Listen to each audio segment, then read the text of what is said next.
ರೆಡ್ಡಿಗಳ ಪಾದಯಾತ್ರೆ ಪಾಲಿಟಿಕ್ಸ್ಗೆ ಇಲ್ವಾ ಅನುಮತಿ? ಹಾಗಾದ್ರೆ ಬಿಜೆಪಿಯಲ್ಲಿ ಟುಸ್ ಪಟಾಕಿಯಾದ್ರ ಜನಾರ್ದನ ರೆಡ್ಡಿ.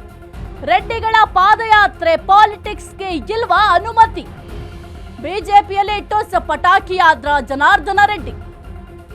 ಗಾಲಿ ಜನಾರ್ದನ ರೆಡ್ಡಿ ನಂಬ್ತಾ ಇಲ್ವಾ ಹೈಕಮಾಂಡ್? ಹಾಗಾದ್ರೆ ಅಶ್ವವೇಗ ನ್ಯೂಸ್ನಲ್ಲಿ ಪಾದಯಾತ್ರೆ ಪಾಲಿಟಿಕ್ಸ್ ಎಕ್ಸ್ಕ್ಲೂಸಿವ್. ಜನವರಿ 17ರಂದು ಪ್ರತಿಭಟನಾ ರ್ಯಾಲಿ ನಡೆಸಲು ತೀರ್ಮಾನ. ಪಾದಯಾತ್ರೆಗೆ ವರಿಷ್ಠರು ಇನ್ನೂ ಕೂಡ ಅನುಮತಿಯನ್ನ ಕೊಟ್ಟಿಲ್ವಾ? ಹಾಗಾದ್ರೆ ಬೆಂಗಳೂರು ಪಾದಯಾತ್ರೆ ವಿಚಾರದಲ್ಲಿ ಎಚ್ಚರಿಕೆಯ ಹೆಜ್ಜೆ. ರಾಜ್ಯ ಬಿಜೆಪಿ ನಾಯಕರ ವರದಿಯನ್ನ ಕೇಳಿರುವ ಹೈಕಮಾಂಡ್. ಬೆಂಗಳೂರು ಪಾದಯಾತ್ರೆ ಅಗತ್ಯ ಇದೆಯಾ ಅಂತ ವರದಿಯನ್ನ ಕೇಳಿದ್ದಾರೆ. ಪಾದಯಾತ್ರೆ ಬಗ್ಗೆ ಯಾರೆಲ್ಲ ಚರ್ಚೆ ಮಾಡಿದ್ದೀರಾ? ಜೊತೆಗೆ ಏಕಪಕ್ಷೀಯವಾಗಿ ರೆಡ್ಡಿಗಳು ನಿರ್ಧಾರವನ್ನ ಮಾಡಿದ್ದೀರಾ?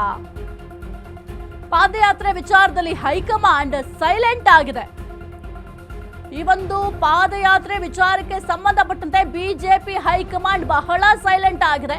ರೆಡ್ಡಿಗಳ ಪಾದಯಾತ್ರೆ ಪಾಲಿಟಿಕ್ಸ್ಗೆ ಇನ್ನೂ ಕೂಡ ಅನುಮತಿ ಸಿಕ್ಕಿಲ್ವಾ ಎಂಬ ಪ್ರಶ್ನೆ ಕೂಡ ಸದ್ಯಕ್ಕೆ ಮೂಡ್ತಾ ಇದೆ. ಇನ್ನು ಗಾಲಿ ಜನಾರ್ದನ ರೆಡ್ಡಿಯನ್ನ ಹೈಕಮಾಂಡೇ ನಂಬ್ತಾ ಇಲ್ವಾ? ಹಾಗಾದ್ರೆ ಪಾದಯಾತ್ರೆಗೆ ಯಾಕೆ ಪರ್ಮಿಷನ್ ಕೊಟ್ಟಿಲ್ಲ?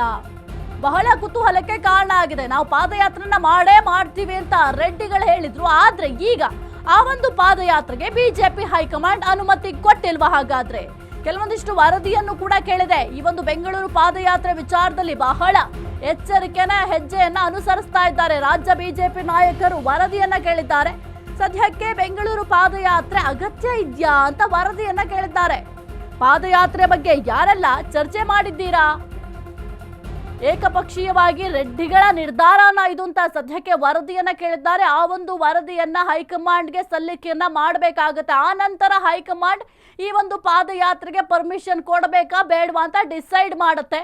ಇನ್ನು ಸಿದ್ದರಾಮಯ್ಯ ಅವರು ಏನು ಒಮ್ಮೆ ಪಾದಯಾತ್ರೆಯನ್ನ ಮಾಡಿದ್ರು 2010ರಲ್ಲಿ ಒಂದು ದೊಡ್ಡ ಮಟ್ಟದಲ್ಲಿ ಪಾದಯಾತ್ರೆಯನ್ನ ಮಾಡಿದ್ರು ರೆಡ್ಡಿಗಳ ವಿರುದ್ಧವಾಗಿ. ಅದೇ ಮಾದರಿಯಲ್ಲಿ ನಾವು ಕೂಡ ಸರ್ಕಾರದ ವಿರುದ್ಧವಾಗಿ ಪಾದಯಾತ್ರೆಯನ್ನ ಮಾಡ್ತೀವಿ ಅಂತ ರೆಡ್ಡಿಗಳು ತೊಡೆ ತಟ್ಟಿದ್ರು. ಆದ್ರೆ ಈಗ ಆ ಒಂದು ಪಾದಯಾತ್ರೆಗೆ ಬಿಜೆಪಿ ಹೈಕಮಾಂಡೇ ಅನುಮತಿಯನ್ನ ಕೊಟ್ಟಿಲ್ಲ. ಮುಯ್ಯಿಗೆ ಮುಯ್ಯಿ ಅಂತ ಹೇಳಲಾಗ್ತಿತ್ತು. ಆದ್ರೆ ಈಗ ಬಿಜೆಪಿ ಹೈಕಮಾಂಡ್ ಅನುಮತಿ ಕೂಡ ಬಹಳ ಮುಖ್ಯ ಆಗುತ್ತೆ. ಈಗ ಒಂದು ವೇಳೆ ಅನುಮತಿಯನ್ನ ಕೊಟ್ಟಿಲ್ಲ ಅಂತಂದ್ರೆ ನೆಕ್ಸ್ಟ್ ಏನ್ ಮಾಡ್ತಾರೆ? ರೆಡ್ಡಿಗಳ ನಡೆ ಏನು? ಜನಾರ್ದನ ರೆಡ್ಡಿ ಅವರು ಯಾವ ನಡೆಯನ್ನ ಅನುಸರಿಸ್ತಾರೆ ಅನ್ನೋದು ಕೂಡ ಬಹಳ ಮುಖ್ಯ ಆಗುತ್ತೆ. ಇದರ ಕುರಿತು ಹೆಚ್ಚಿನ ಮಾಹಿತಿ ನೀಡ್ತಾರೆ ನಮ್ಮ ಪ್ರತಿನಿಧಿ ವಿವೇಕ್. ಸದ್ಯಕ್ಕೆ ಸಿಎಂ ಸಿದ್ದರಾಮಯ್ಯ ಅವರು ಯಾವ ಮಾದರಿಯಲ್ಲಿ ಪಾದಯಾತ್ರೆಯನ್ನ ಮಾಡಿದ್ರು ಅದೇ ಮಾದರಿಯಲ್ಲಿ, ಅಂದ್ರೆ ಮುಯ್ಯಿಗೆ ಮುಯ್ಯು ರೀತಿಯಲ್ಲಿ ನಾವು ಕೂಡ ಪಾದಯಾತ್ರೆಯನ್ನ ಮಾಡ್ತೀವಿ, ಸರ್ಕಾರದ ವಿರುದ್ಧವಾಗಿ ಪಾದಯಾತ್ರೆ ಮಾಡ್ತೀವಿ ಅಂತ ಹೇಳಿದ್ರು. ಆದ್ರೆ ಈ ಒಂದು ಪಾದಯಾತ್ರೆಗೆ ಹೈಕಮಾಂಡ್ ಇನ್ನೂ ಒಪ್ಪಿಗೆ ಕೊಟ್ಟಿಲ್ಲ. ಒಂದು ವೇಳೆ ಒಪ್ಪಿಗೆ ಕೊಟ್ಟಿಲ್ಲ ಅಂತಂದ್ರೆ ಜನಾರ್ದನ ರೆಡ್ಡಿ ಅವರ ನಡೆ ಏನು ವಿವೇಕ್? ಮೊನ್ನೆ ಅಷ್ಟೇನು ಒಂದು ಪಾದಯಾತ್ರೆ ಮಾಡಬೇಕು ನಾವು ಪ್ರತಿಯೊಂದು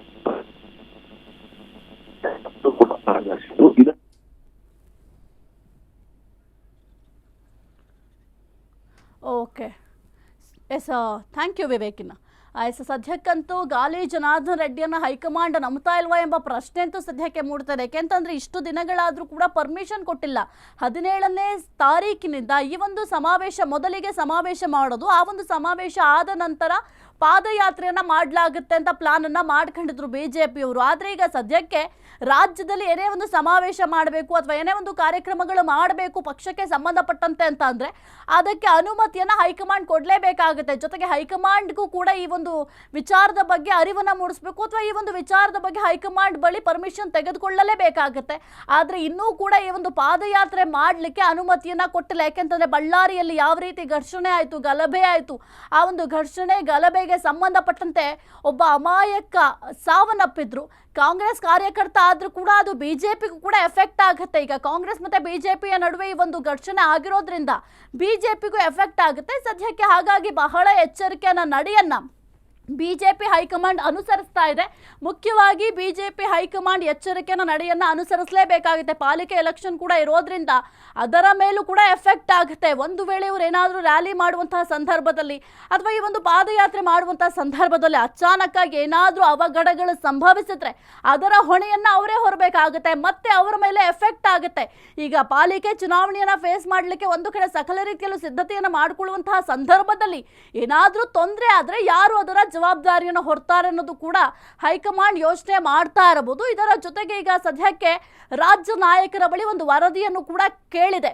ಈ ಒಂದು ಪಾದಯಾತ್ರೆಯ ಉದ್ದೇಶ ಏನು, ಈ ಒಂದು ಪಾದಯಾತ್ರೆಯನ್ನ ಯಾರು ಡಿಸೈಡ್ ಮಾಡಿದ್ರು, ಜೊತೆಗೆ ಯಾವೆಲ್ಲ ನಾಯಕರು ಈ ಒಂದು ಪಾದಯಾತ್ರೆದ ಕುರಿತು ಚರ್ಚೆ ಮಾಡಿದ್ದೀರಾ, ಎಲ್ಲಿಂದ ಎಲ್ಲಿಗೆ ಪಾದಯಾತ್ರೆ ಮಾಡ್ತೀರಾ, ಈ ಒಂದು ಸಮಾವೇಶವನ್ನ ಯಾವಾಗ ಮಾಡ್ತೀರಾ, ಅದೆಲ್ಲದರ ಬಗ್ಗೆ ಕೂಡ ವರದಿಯನ್ನ ಕೇಳಿದ್ದಾರೆ.